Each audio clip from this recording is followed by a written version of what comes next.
ये कहानी है विश्व के सबसे बड़े महाकाव्य की, जिसमें योग है, यथार्थ है, विवेक है, परमार्थ है, सत्य ज्ञान का दिव्य प्रकाश है, आध्यात्म का महाआकाश है।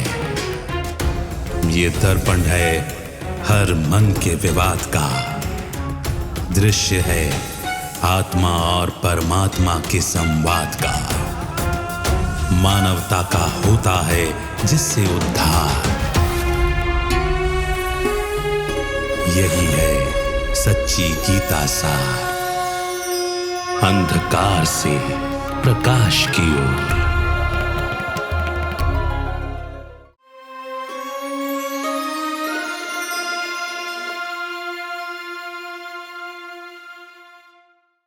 नमस्कार। अंधकार से प्रकाश की ओर सच्ची गीता सार इस कार्यक्रम में आप सभी का स्वागत है। आज जब वातावरण को हम बाहर देखें, सिर्फ हमारे परिवेश को देखें, तो क्या ये धर्म का समय है या अधर्म का समय है? क्या हमारे पास बहुत सारे धर्म नहीं है? पर आज आप बैठकर उंगलियों पर गिनना भी शुरू करें कि कितने धर्म हैं, आप हैरान हो जाएंगे कि दुनिया में कितने धर्म चल रहे हैं अभी। तो क्या इतने सारे धर्म हैं, तो क्या ये धर्म हुआ या अधर्म हुआ? क्या ये धर्म ग्लानि का समय है या सही धर्म का समय है? आइए इस पर आज चिंतन करते हैं। हमारे साथ स्टूडियो में ब्रह्मा कुमार ब्रजमोहन भाई साहब, आपका स्वागत है। ओम शांति। बड़ी ही रोचक सी बात लगती है जब परमात्मा गीता में कहते हैं कि मैं अनेक धर्मों का विनाश कर एक सत्य धर्म की स्थापना के लिए आता हूं। जब परमात्मा धर्म की स्थापना के लिए आते हैं तो उस समय के बारे में जब सोचा जाता है तो अक्सर लगता है कि अनेक धर्मों का विनाश कहाँ है। तो अभी हम देखते हैं तो अनेक धर्म हैं। क्या ये धर्म का समय है? क्योंकि धर्म के परिवेश में जब हम चीज़ों को देखते हैं, आज तो लोग अलग अलग धर्मों में बटे हुए हैं, और तो और लोगों को ऐसा लगता है कि मेरा धर्म ही सबसे अच्छा है, और लोग ये सिद्ध करने की भी कोशिश करते हैं एक दूसरे पे कि भाई नहीं, हमारा धर्म तुमसे बेहतर है, और इस पर बहुत बार वायलेंस भी हो जाता है, सब कुछ होता है। तो ये सही अर्थ क्या है? क्या अनेक धर्मों का होना धर्मग्लानि का समय है? क्या अनेक धर्म होना एक अच्छी बात है क्योंकि लोगों के पास बहुत सारे पाथ्स हैं चलने के लिए? ये एक सचमुच सोचने का विषय है कि धर्म बढ़ते जा रहे हैं तो धार्मिकता भी बढ़नी चाहिए। धार्मिकता घटती जा रही है। जितने धर्म बढ़ते जा रहे हैं उतनी ही, जिसको कहते हैं आचरण में धर्म या धारणा में धर्म, वो है नहीं। एक एक व्यक्ति, बहुत से व्यक्तियों को हमने देखा है, वो अपने इसी जीवन काल में 5-5 धर्म बदल चुके हैं। पहले वो कुछ थे, फिर दूसरा धर्म लिया, फिर तीसरा। अभी भी वो संतुष्ट नहीं है, उनको कुछ रोशनी दिखाई नहीं देती। तो ये बहुत बड़ा क्वेश्चन है कि क्या धर्मों का बढ़ना, जिसको नाम के धर्म हम कहते हैं, उससे धार्मिकता भी बढ़ रही है? तो स्पष्ट क्या है? तो हम देखते हैं कि जैसे कोई दवाई करे और दवाई भी करता जाए और उसकी बीमारी भी बढ़ती जाए। मशहूर है, मर्ज बढ़ता गया जूं दवा की। अनेक प्रकार की दवाइयाँ ट्राई कर ले, अनेक प्रकार के हॉस्पिटल ट्राई कर ले, भले वो कह रहे हैं मेरा अच्छा है, हर एक कहता है मेरा अच्छा है। फेथ का आधार होता है कि मेरा अच्छा है, इसलिए मैं इस पर विश्वास। लेकिन अच्छा तो है, उससे अच्छाई कहाँ निकल रही है? और उसके नाम पर तो लड़ाइयाँ कर रहे हैं कि नहीं मेरा धर्म अच्छा है। यहाँ तक कि आप कभी जाके कुंभ में यात्रा देखें, उसमें किसने की पहले सवारी जानी है, उस पर भी बहुत बहस हो जाता है कई बार। तो इसलिए भगवान कहता है कि सोचो, सचमुच धर्म होते तो मैं कहता अधर्म का विनाश करने आता हूँ। दूसरा, इंस्ट्रक्शन क्या दे रहे हैं भगवान अर्जुन को या आत्मा को? सर्वधर्मान परित्यज। भगवान कह रहा है धर्मों को छोड़ो। उसका मतलब क्या निकलता है? अधर्म को छोड़ो।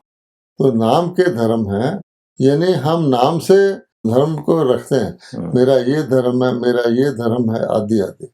और धर्म गुरु देखो, इतने सारे धर्म गुरु हो गए। हम्म, भगवान ने कहा मैं सतगुरु हूँ और सब धर्म गुरुओं ने कहा सतगुरु हूँ। धर्म सबको ने कहा हम उसकी संतान है, ये उसके मैसेंजर है, सबका ध्यान परमात्मा की तरफ है। तो फिर परमात्मा ने ही सत्य धर्म की स्थापना की और गीता उसका सबूत है।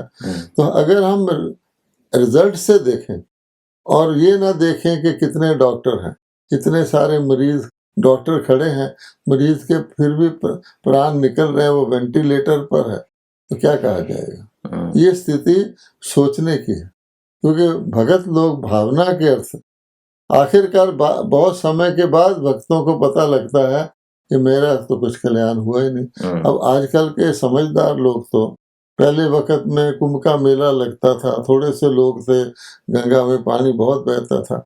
आज की स्थिति में जब लाखों लोग वहां चले जाते हैं, वहां हाइजीन की क्या कंडीशन होती है, वो सिर्फ भावना के अर्थ अपना कॉन्शियसनेस को दबा के वो रिचुअल कर लेते हैं, मिट्टी मल लेते हैं, गंदा पानी मल लेते हैं, बाहर आके फिर दूसरा स्नान करते हैं। तो क्या सिद्ध करता है? उनको फील हो रहा है कि ये वास्तव में इससे कुछ होने वाला नहीं। यानी धर्मों की वैरायटी हो गई है। धर्म ग्रंथों के लिए हमारे पास बहुत सारी किताबें हो गई हैं, मगर वास्तविकता में जो किताबें बता रही हैं जो अच्छाई का आचरण होना चाहिए, वो आचरण नहीं है। सिर्फ हम मेरा धर्म अच्छा तुम्हारे धर्म अच्छे, इसके बारे में बात करते हैं। गीता में परमात्मा बहुत ही सुंदर शब्दों में आसुरी संपदा के बारे में कहते हैं कि आसुरी संपदा के लक्षण क्या हैं। क्योंकि परमात्मा कहते हैं अधर्म के समय पर जब आसुरी हो जाते हैं लोग, उसी समय पर वो दैवी बनाने के लिए आते हैं। तो ऐसे में आसुरी संपदा के लक्षण के बारे में गीता क्या कहती है? यानी आसुरी संपदा इस धोखे में रहता है कि हम धार्मिक हैं। ये आसुरी संपदा का एक बहुत बड़ा जो फैलावट है, विस्तार है, उसमें यही बात आती है कि नाम है आसुरी संपदा। अच्छा, लक्षण क्या है कि दुनिया में सबसे बड़ा सुख विषय भोग है, इससे बड़ा सुख कोई है नहीं, उनको मालूम ही नहीं है। और फिर भगवान कहाँ है और भगवान हमें क्या देगा? मैं ही ईश्वर हूँ। जितने असुरों का भगवान ने वध किया दिखाते हैं, वो यही कहते थे मैं ही ईश्वर हूँ, मेरे पास सब कुछ है, सारी सिद्धियां मुझे प्राप्त हैं। जैसे रावण का दिखाते थे, उसने सब चीजों को अपने खाट के खूंटे से बांध रखा था, काल को भी जीता हुआ था, आदि आदि। मैं क्या नहीं कर सकता? आज की परिस्थिति में एक छोटा व्यक्ति, साधारण व्यक्ति, एक छोटा सा मोबाइल लेके क्या समझता है? मेरे हाथ में सब कुछ है। नहीं, वो सचमुच उसके हाथ में सब कुछ है दुनिया का। यानी असली नहीं है, नकली तो है। अच्छा, वो कभी दुनिया में अमेरिका जाने का सोच भी नहीं सकता होगा, आज उसको मोबाइल में हर चीज उसको अवेलेबल है। अच्छा, तो ये है धर्मग्लानि का लक्षण। तो वो क्या कहता है? मैं बलवान हूँ, अर्थात मेरे पास शक्ति है। कौन सी शक्ति है? आध्यात्मिक दैवी शक्ति के अलावा सब शक्ति मेरे पास है। फिर मैं धनवान हूँ, और धन क्या नहीं कर सकता? धन के आधार से बड़े बड़े यज्ञ करता हूँ, बहुत बहुत दान देता हूँ, जितनी भी धार्मिक रस्में हैं वो करता हूँ, कितने ब्राह्मणों को घर में बुला लेता हूँ। तो भगवान कहता है कि इसको वो धर्म मानता है। और गीता में स्पष्ट कहा हुआ है कि ये जो कर रहे हैं कि मेरी प्राप्ति यज्ञ से नहीं होती, दान से नहीं होती, क्रियाओं से नहीं होती, हवन से नहीं होती। क्यों कह रहा भगवान? यहाँ पर एक प्रश्न उठता है कि अगर परमात्मा ये कहते हैं गीता में कि इन सब चीजों से नहीं होती, तो क्या धर्म का अर्थ यज्ञ करना, शास्त्र पढ़ना, दान देना, तीर्थों पर जाना, तो क्या ये धर्म है? ये सब चीजें क्यों की जाती है? क्या एक धार्मिक व्यक्ति को जो धर्म पर चलता है उसको इन चीजों की जरूरत है, या जो समझता है कि मैं धार्मिक बनूं उसको जरूरत है? मान लीजिए इन सब चीजों को हम दवाई से तुलना करें। हमारा आज का डिस्कशन का टॉपिक है मर्ज बढ़ता गया जो दवाई की। तो दवा की जरूरत किसको होती है? जो बीमार है, हेल्दी व्यक्ति को होती है या अनहेल्दी को, बीमार को, रोगी को। तो अगर मैं रोगी नहीं हूँ तो मुझे ये चीजें करने की आवश्यकता नहीं है, और अगर मैं रोगी हूँ, ये करता हूँ तो रोग ठीक होना चाहिए। तो मेन बात तो ये है कि हम एक्नॉलेज कर रहे हैं कि हमें दवा की जरूरत है, ठीक है ना, हेल्दी नहीं है, नहीं तो हम ये करेंगे नहीं। अब जो दवाई हम ले रहे हैं, दवाई को चेंज कर रहे हैं, दवाई में कई वैरायटियां जोड़ रहे हैं, जितनी पॉसिबल है जोड़ चुके हैं। क्या उससे में हम हेल्दी बन जाते थे, इनको छोड़ देते। तो इसका मतलब ये हुआ कि हम धर्म के ऊपर भी नहीं चल रहे, धर्म के नाम पर के भाई हाँ हम कोशिश कर रहे हैं, इतनी सारी दवाइयां हमने रखी हुई हैं, इतने सारे ग्रंथ हम पढ़ते हैं, जो भी करते हैं, कोई रस्म रिवाज नहीं छोड़ते, कोई दिन त्योहार मनाना नहीं छोड़ते, हर कुछ करते हैं, तीर्थ पे भी चले जाते हैं, 4 धाम भी चले जाते हैं, घर में गीता पाठ रखवा लेते, कुछ सब कुछ करते हैं। लेकिन क्या हम सचमुच फील कर रहे हैं कि हम इन चीजों से मुक्त होने के लिए ये कर रहे हैं? नहीं। इससे क्या पता लगता है, एक बड़ी वंडरफुल बात है कि इस धोखे में है मनुष्य कि मैं धार्मिक हूँ। घर में आप 4 साधु बुला लीजिए, वो भिन्न भिन्न वस्त्रों वाले आएंगे, कोई भी किसी की मृत्यु हो जाए, किसी का जन्म हो जाए, आप घर बदल लें, कोई शुभ अवसर आ जाए, वो आएंगे, कुछ श्लोक वगैरह पढ़ेंगे, आपसे कहेंगे यहाँ हाथ रख, यहाँ रख, आदि आदि कुछ करवाएंगे। हम समझेंगे कि मैंने अपने धार्मिक कर्तव्य का पालन कर लिया। यहाँ तक कि बड़ी बड़ी पढ़े लिखों की कॉन्फ्रेंस, उसमें हम सरस्वती वंदना करवाते हैं, दीपक जलवाते हैं, कोई न कोई नृत्य कराते हैं, आवाहन करते हैं, उसके बाद वो खत्म, बस बाकी दूसरा चीज शुरू। कहने का भाव ये है कि बहुत बड़ा धोखा है अपने आप। अगर हमें सचमुच पता लग जाए कि हम धर्म पर नहीं चले हुए और ना इससे कुछ हो रहा है, हम तो रुक जाए। तो इतनी ज्यादा उसके अंदर और ज्यादा एडिशन किए जा रहे हैं। जैसे कोई मल्टी स्टोर वाला होता है, वो कहता है ग्राहक बाहर नहीं जाना चाहिए, इसको ये दे दो, जो कुछ है, जो तुझे चाहिए हम देने को तैयार हैं, साथ में उपहार भी देने को तैयार हैं, यहाँ तक बाहर नहीं तूने निकलना। ऐसा कुचक्कर बना हुआ है। अगर कोई आदमी इसको नहीं करता, उसको बल्कि वो मानते कि तो नास्तिक हो गया। तो नास्तिक का मतलब क्या लेते हैं, ये नहीं कि वो भगवान को जानता है, ये लिए लेते हैं कि अगर इन चीजों को नहीं करता वो नास्तिक है। 2 बातें इससे बहुत स्पष्ट होती। एक कि जब हम पूजा पाठ कर रहे हैं, यज्ञ कर रहे हैं, हवन कर रहे हैं, तीर्थ पे जा रहे हैं, शास्त्र पढ़ रहे हैं, इसका मतलब ये है कि हम धर्म करने की ओर ये कोशिश कर रहे हैं। यानी हम अधर्मी हैं और वो करने से धर्म हो जाएगा, इसलिए हम वो करना चाहते हैं। और दूसरी बात ये पता चली है कि चलो हम अधर्मी हैं, उस चीज को करने से हम धर्मी बनेंगे, बट गीता ये बहुत स्पष्टता से कहती है कि ये सब कुछ धर्म नहीं है। तो जब ये पता है तो फिर वास्तविकता में करना क्या है? अगर ये पता हो, सचमुच होता तो भगवान कहता मुझे आना ही क्यों पड़ता। बिल्कुल। यानी आप धर्म की आड़ में अधर्म कर रहे हो। आपको जब स्पष्टता से मैंने बता दिया है गीता में कि ये सब धर्म नहीं है, इससे मेरी प्राप्ति नहीं होती, और फिर भी तुम यही किए जा रहे हो, और ये करने से तुमको कुछ फायदा हो नहीं रहा, उल्टा नुकसान ही हो रहा है। धर्म बढ़ रहा, यानी जिसको कहा जाता है चरित्र, धर्म का मापदंड होता है आचरण। तो आचरण कैसा है, दुराचारी हैं या के श्रेष्ठाचारी हैं? और सारी लाइन महाभारत को सामने ले आइए तो मेजॉरिटी यही काम कर रहे थे। जहाँ हम देखते हैं बड़े बड़े आचार्य बैठे हुए हैं, कृपाचार्य, द्रोणाचार्य जी, और उनको सब पता है, और वो सब शास्त्र पढ़े हुए हैं, उनकी बहुत बड़ी अथॉरिटी है। ये बात देखने पे एक आम व्यक्ति को बहुत ही कॉमन सा प्रश्न आता है। जैसे आपने उदाहरण दिया था कि अगर मैं दवाई ले रहा हूं, इसका मतलब मैं हेल्दी नहीं हूं।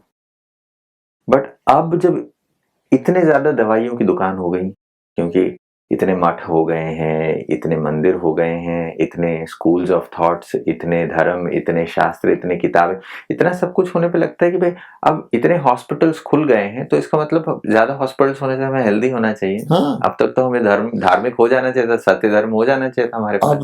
अब आजकल तो ये है कि कोई भी नई कॉलोनी बनाई जाती है, उसमें जितने भी मेन धर्म है उनके लिए जगह रखी जाती है। मैं फर्टिलाइजर कॉरपोरेशन में जब काम करना शुरू किया, पुरानी बात है, तो चर्च के लिए, गुरुद्वारे के लिए, आर्य समाज के लिए, सनातन धर्म के लिए बकायदा प्लॉट रखे गए। सनातन धर्म वालों की डबल जगह रखी गई, क्योंकि ज्यादा फॉलोअर्स और हमारी कॉलोनी वो थे, और हर एक धर्म वाले वहाँ अपने वहाँ जाते थे।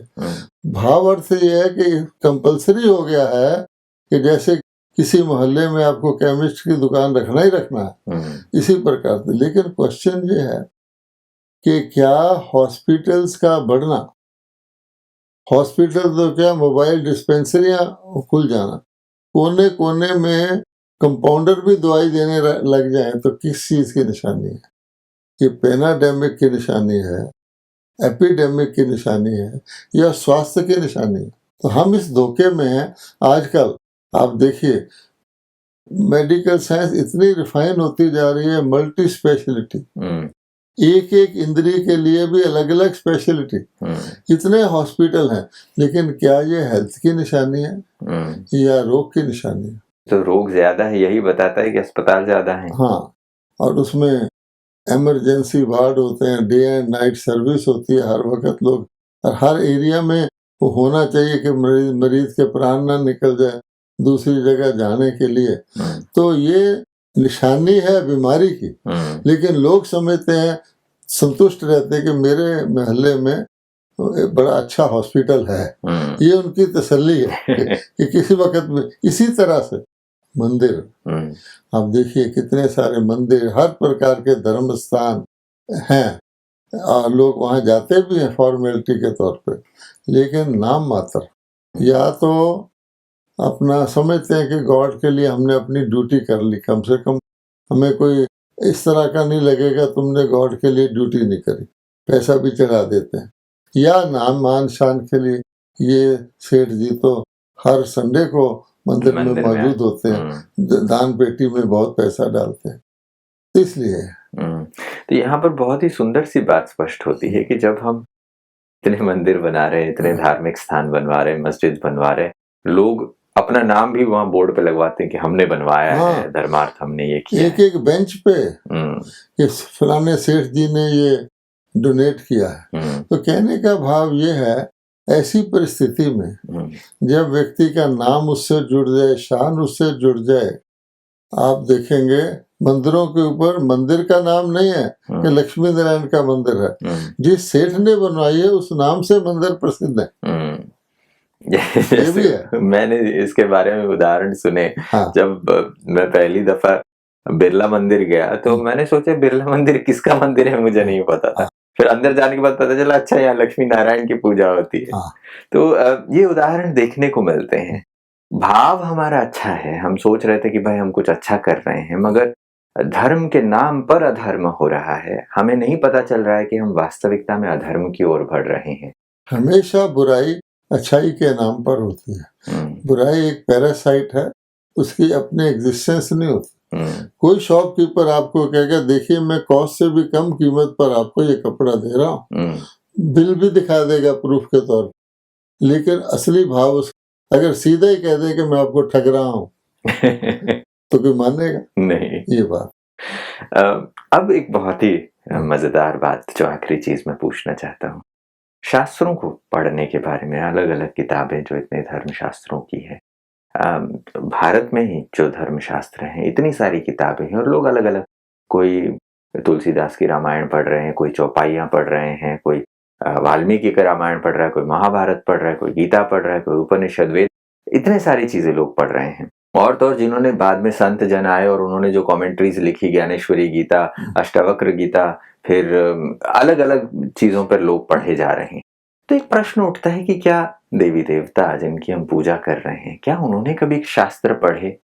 क्योंकि अगर हम अपने आप को उनके उपासक समझते हैं, हम देवी देवताओं के पूजक अपने आप को मानते हैं, हम उनके धर्म वाले हैं, तो क्या उन्होंने कभी धर्मशास्त्र पढ़े? अब देखिए, कोई बहुत बड़ा सेठ है, वो कभी अपने कोट के ऊपर बैज लगा के चलता है कि मैं फलाना सेठ हूँ? नहीं। सेठ है तो है, दिन चढ़ा हुआ है तो कोई लिख के देता है कि अब दिन चढ़ गया भाई? नहीं।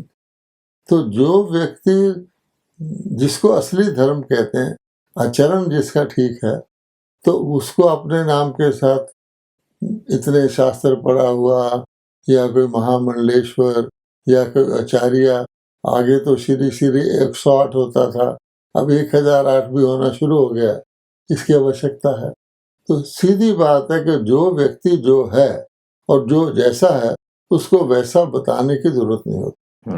आप ये देखिए कि जिन देवी देवताओं को भगवान कहता है कि मैं आके दैवी संपदा की रचना रचता हूँ, आसुरी संपदा के लक्षण तो लिखे हुए हैं। आज की गीता पढ़ लीजिए, उसमें लिखा हुआ कि मैं यज्ञ करूंगा, दान करूंगा, मैं ही ईश्वर हूँ, मुझे सब सिद्धियां प्राप्त। दैवी संपदा ये नहीं बोलता। जब देवी देवता बन गए उसके बाद क्या कि कोई देवी देवता शास्त्र पढ़ता हुआ दिखाया जाता है, कोई देवी देवता माला फेरता हुआ दिखाया जाता है। मंदिरों में उनकी मूर्तियां ही देख लो देवी देवताओं की, तो किसी देवी देवता के हाथ में माला दिखाते हैं, कमंडल दिखाते हैं, या गेरुए कपड़े पहने हुए दिखाते हैं? नहीं दिखाते। देवताओं के मंदिर का पुजारी भी सन्यासी नहीं होता। और आज हम क्योंकि कंपल्सरी एक तरह का रेनन्सिएशन को सन्यास कहते हैं। जैसे हॉस्पिटल वाला कह दे अगर तू पराठे खाएगा तो मर जाएगा, तो पराठे खाना छोड़ देता है वो, लेकिन वो नेचुरल लाइफ तो नहीं है ना। तो इसलिए भगवान कहता है कि कोई जब देवी देवताओं का राज्य था, मंदिर ही नहीं थे, धर्म का तो नाम ही नहीं था, कोई पुस्तकें हो या गीता भी वहां रखी हो कि गीता से तुम बने, वो भी नहीं था। नेचुरली जब कोई हम पढ़ाई पूरी कर देते हैं उसके बाद हम स्कूल की तरफ देखते हैं क्या? नहीं। तो इसलिए आजकल तो सर्टिफिकेट देना पड़ता है कि फलाना पास हुआ फर्स्ट। तो जो ऑलरेडी भगवान ने सर्टिफिकेट दे दिया, तुम देवता बन गए, देवलोक ही अलग कर दिया, तो वहां किसी को सर्टिफिकेट की जरूरत है कि गीता के भगवान ने मुझे कलयुग के अंत में देवता बनाया था? ये बात है। यानी जब देवता बन गए हैं तो उनको किसी शास्त्र की आवश्यकता नहीं, क्योंकि उनको ऑलरेडी वो ग्रेजुएट कर गए हैं, उनको ऑलरेडी उसकी प्राप्ति हो गई, वो ज्ञान उनके अंदर है, उसके फलस्वरूप उनको कुछ मिला है, गीता के ज्ञान से उनको ये प्राप्ति हुई है। हाँ, जब इंसान असली इंसान बन जाए तो उसको कहना पड़ता मैं इंसान हूँ, तो उसके अंदर इंसानियत है, नेचुरल क्वालिटीज है। आज हर एक व्यक्ति को अपना बैज लगाना पड़ता है कि मैं ये हूँ, ये मेरा नाम है, ये मेरा डेजिग्नेशन है। या जैसे आर्मी में फीते लगाते हैं, स्टार लगाते हैं, अर्थात हमें बयान, ताकि लोग इसको देखकर मेरे से बात करें। नेचुरल नहीं कि मेरा आभा ही ऐसा है कि मेरे से उसी तरह के लोग बात करेंगे। तो सारा कुछ यहाँ लेवल से हो गया। इसलिए मैंने फलाना शास्त्र पढ़ा हुआ है, मैंने इतने वो किए हुए हैं, उसकी भी बकायदा डिग्रियां लेने जाते हैं लोग। और जब हमें पता है गीता में स्पष्टता से बताया जाता है कि शास्त्रों से मेरी प्राप्ति नहीं होती, यज्ञ से प्राप्ति नहीं होती, दान से, पूजा पाठ से, तीर्थों पे जाने से नहीं होती, फिर भी हम वही किए जा रहे हैं। कितनी रोचक सी बात ये लगती है। भगवान तो ये कहते हैं जिस गीता में लिखा हुआ है उसको पढ़ने से भी मेरी प्राप्ति नहीं होती, सिर्फ उसमें ये लिखा हो कि मैं आऊंगा तब तुम्हारे को प्राप्ति होगी। वाह, इतनी खूबसूरत बात आज हम लोगों ने डिस्कस की है कि हम धर्म की स्थापना के लिए परमात्मा को आना पड़ता है। जब परमात्मा ये कहते हैं तो भी हम धर्म की कोशिशें करते हैं कि भाई चलो हम धार्मिक बने, बट वास्तविकता में यह अधर्म ही है, और इसलिए परमात्मा को आना पड़ता है कि वो सही पहचान। आप तो सबर कीजिए कि सतयुग है, सतयुग में एक धर्म था, क्या उसका कोई नाम था? जब एक होता है तो नाम रखने की जरूरत ही नहीं पड़ती, एक ही है। तो इसलिए धर्म का नाम रखना भी, जो हिंदू लोग कहते हैं हम देवताओं के डिसेंडेंट हैं, वो हमारे पूर्वज थे, वो क्या कहते हैं? देवताओं के पुजारी हिंदू। लेकिन देवताओं का धर्म क्या था कोई नहीं बताता। थे ही देवी देवता। इसलिए ये पक्की बात है कि जब व्यक्ति के आचरण में धर्म आ जाता है तो उसको फिर कहने की जरूरत नहीं पड़ती, ना कोई पुस्तक पढ़ने की जरूरत पड़ती है। चलिए, आज वक्त को देखते हुए यहीं हम इजाजत लेते हैं। बहुत ही खूबसूरत चर्चा आज हमने की। आज आप स्टूडियो में आए, इसके लिए बहुत बहुत शुक्रिया आपका। नमस्कार। ओम शांति। दोस्तों, जब हम देखते हैं कि हमारे आसपास बहुत ज्यादा अस्पताल हैं तो लोगों को लगता है कि हाँ, अगर कोई बीमारी हो जाती है तो ये हमारे लिए फायदे का काम करेगी। हम में से बहुत ज़्यादा लोग इसलिए भी बड़े शहरों में रहना पसंद करते हैं कि यहाँ पर सारे हेल्थ की फैसिलिटीज़ हैं। मगर क्या ज़्यादा अस्पतालों का होना स्वास्थ्य का प्रतीक है या वो मर्ज का प्रतीक है? ऐसे में आज जब इतने सारे धर्म हैं, इतने सारे मान्यताएं, मठ, मंदिर, धर्म स्थल, इतने सारे ग्रंथ हैं, तो क्या ये धर्म की निशानियां हैं या अधर्म की निशानियां हैं? और गीता बहुत ही स्पष्टता से इस बात को कहती है कि आसुरी संपदा, यानी मनुष्य जब आसुरी हो जाता है तो वो अपने आप को भगवान कहने लगता है। ऐसे ही न जाने कितने लोग अपने आप को भगवान कहने लगे हैं कि हर जगह भगवान है, मैं भगवान, तुम भगवान, कण कण में भगवान। लोग शिवोहम कहने लगे और वहीं लोग अपने आप को बलवान समझते हैं। उनको लगते हैं कि मैं बहुत बड़ा दानी हूँ, मैं बहुत बड़ा सेठ हूँ। क्या ये सब अधर्म की निशानियां नहीं हैं जो गीता में स्पष्टता से वर्णित है? आखिर में गीता में परमात्मा कहते हैं कि यज्ञ से, तप से, शास्त्रों के पढ़ने से, तीर्थ यात्रा से मेरी प्राप्ति नहीं होती, तो फिर हम ये सब कुछ क्यों कर रहे हैं? आशा करते हैं कि आज की कड़ी में आपका भी चिंतन चला होगा। आज के लिए बस इतना ही। अगली कड़ी में कुछ और गहरे विचारों के साथ वापस हाजिर होंगे। तब तक के लिए नमस्कार।